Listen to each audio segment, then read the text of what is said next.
This program is brought to you by thepodcastfactory.com. You're listening to the Pretend You're Fired Today podcast. And now, here's your host, Lisa Rangel. Welcome and hello. Welcome to the 14th episode of the Pretend You're Fired Today podcast. I'm Lisa Rangel, host of the Pretend You're Fired Today podcast and the founder of Chameleon Resumes. We are an executive resume writing and LinkedIn profile writing job search consultancy firm. We help executives and high potential leaders land their next position faster. Today's podcast show topic is to learn how recruiters work and how you hire a recruiter. With my 13 years of search firm recruiting experience, 8 years of resume writing experience, and 5 years moderating LinkedIn's premium career group, where we have over 750,000 members, I'm always surprised by how many senior executives and professionals don't understand the business model of third-party recruiting. And there's many misconceptions about how recruiting works. And I want to clear this up for you today to help you stay in demand. Doing proactive activities to keep yourself in demand when you don't need a job is the key element in the Pretend You're Fired Today action list. Keeping your network primed and active so you stay on top of your network's mind. You stay at the top of your network's mind to create demand for yourself consistently. That's the key. That's the goal and why we're doing this. We want you to be in demand when you need it. So this way you can create the demand for your skills in an ongoing manner and not just when you need it, because that's always a little difficult and a little awkward. And this way, by having the demand continuously going, if your job situation changes unexpectedly, you will already have pent-up demand for what you do. Today, we're going to cover developing effective executive recruiter relationships. And I want you to understand how these relationships can play an instrumental part in career advances for the rising professional as well as the established executive. Whether you've worked with executive recruiters before or not, if this is your first time or you've done this before, there's a lot to know about how to build effective working relationships with third-party recruiters. To have an effective relationship with an executive recruiter, it's important to understand the business model and the role you play as a potential candidate represented by an executive recruiter. Job seekers that fail to recognize how recruiting works with an executive recruiter often find themselves frustrated and unrepresented. They're not telling you about any open jobs, and that leaves you frustrated. We're going to go through 7 points today, and if you find that you're surprised by any of these 7 points that I make today about working with recruiters, then I encourage you at the end of this session to take our job landing quiz at joblandingquiz.com to see what other job landing information you don't know.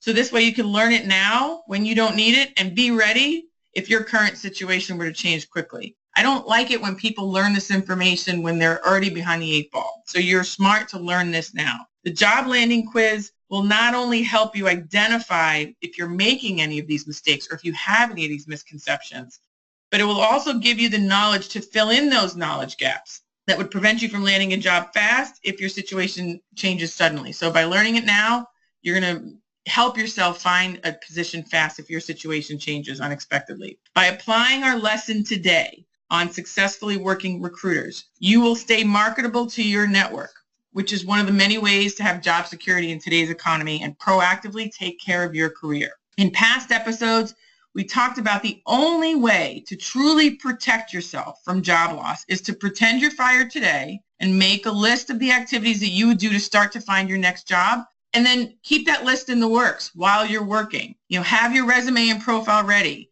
Have your network primed. This is the best path to always be working, have career continuity, constantly be in progression, and not have gaps between employment.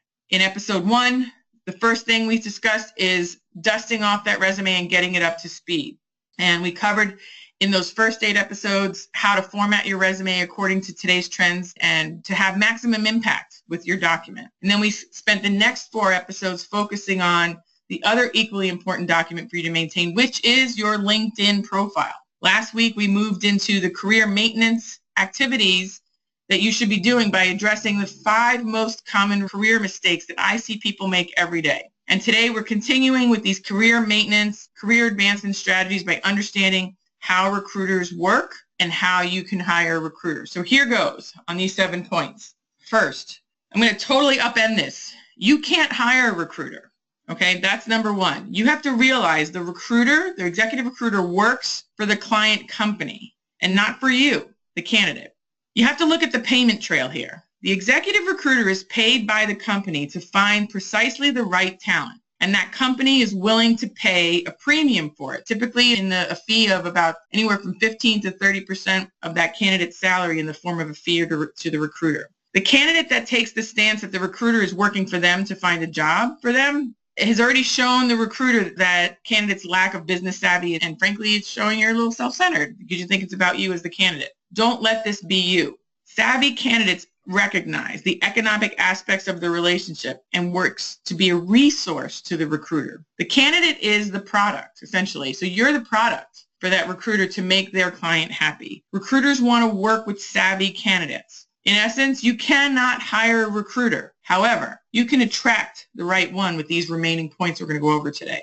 The second point is to take recruiters' unsolicited calls. Now, obviously, I know that there's always recruiters that are not worth talking to, but give it the benefit of the doubt each time. You never know when your new best friend is going to be calling with the next best opportunity for you or for someone in your network. You have to think multidimensionally here. These relationships are built over time. Don't ignore the calls.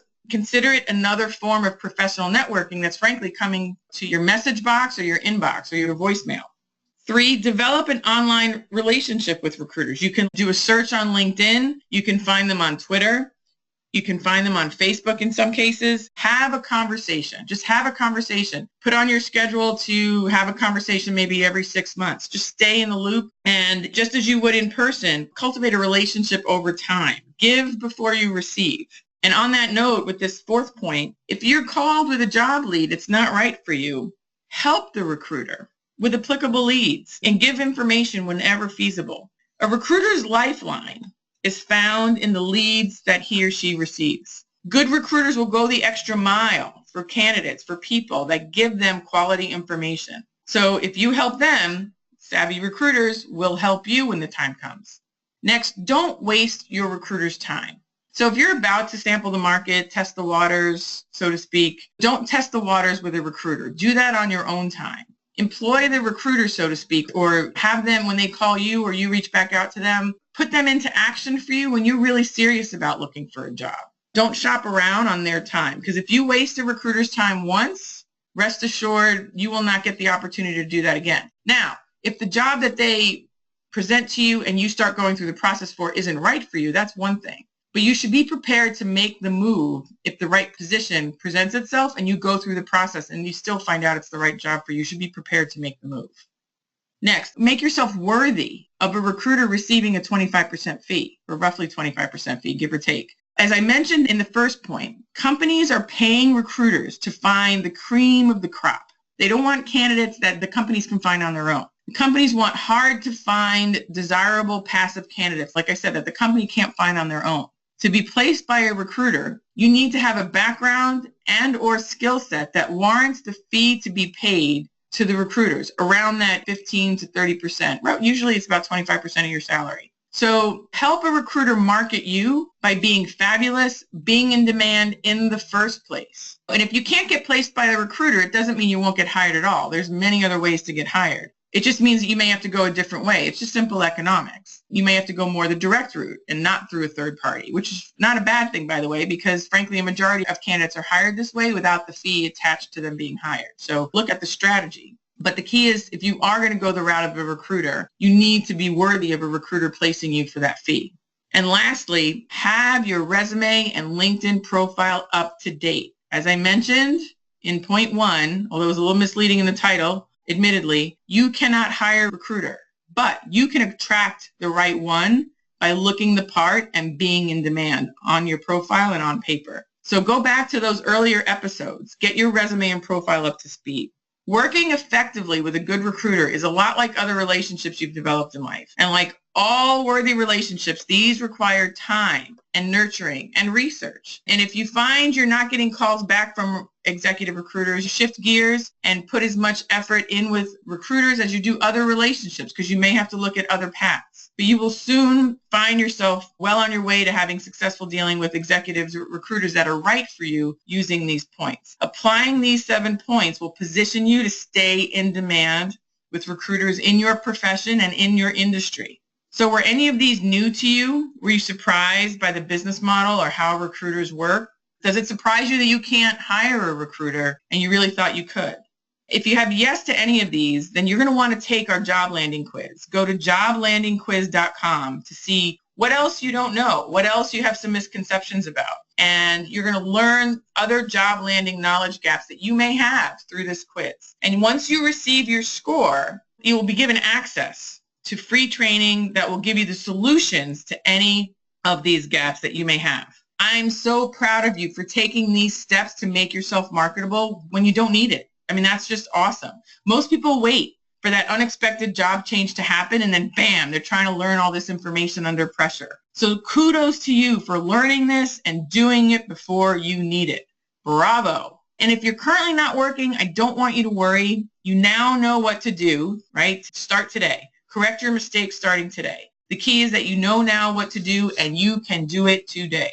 So let's take action on today's episode. Take the quiz at joblandingquiz.com and see what other job search information you don't know. What would hinder your ability by not knowing it to find that job fast if you needed to because things took an unexpected turn? Once you receive your score on the quiz, you will get access to free training that will help you fill in those gaps.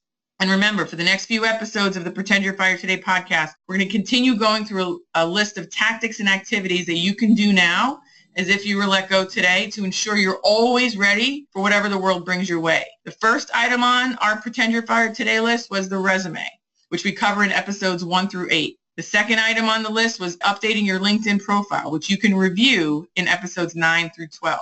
Last week in episode 13, we covered the 5 most common career mistakes that if you can learn those now and avoid them, you will be already well on your way for being prepared to find a job fast if you needed to. And today we learned how search firm recruiters work and how to not hire a recruiter essentially, right? And being able to attract the right ones. In the next episode, we're going to show you how to generate your own informational interviews. Doing informational interviews when you don't need a job is like the ultimate power play to maximizing your earnings and learning about awesome jobs that are not published on job boards and company websites. I can't wait to go over that with you next week. My friend saved me with her priceless advice. Pretend you're fired today. And I am paying it forward with you. And I ask you to pay this sentiment forward with 3 people. Share it with these 3 people who would benefit from knowing this Build It Before You Needed advice. You know 3 people, so share this information with 3 people at the end of this session. And to get a jump on the Pretend You're Fired Today activity list, which is to make sure you could successfully look for a job fast if your situation changed. And to do that, I want you to go take our quiz, again, joblandingquiz.com, see what career mistakes you're making, see what knowledge gaps you have, and get those gaps filled. Correct those mistakes with the free training that's coupled with the quiz. The next episode, again, we're going to discuss the best ways to finding and landing informational interviews. Like, again, the ultimate power play while you're still working. Thank you so much for joining me today. We're going to pick up again at the next episode. Have a great week.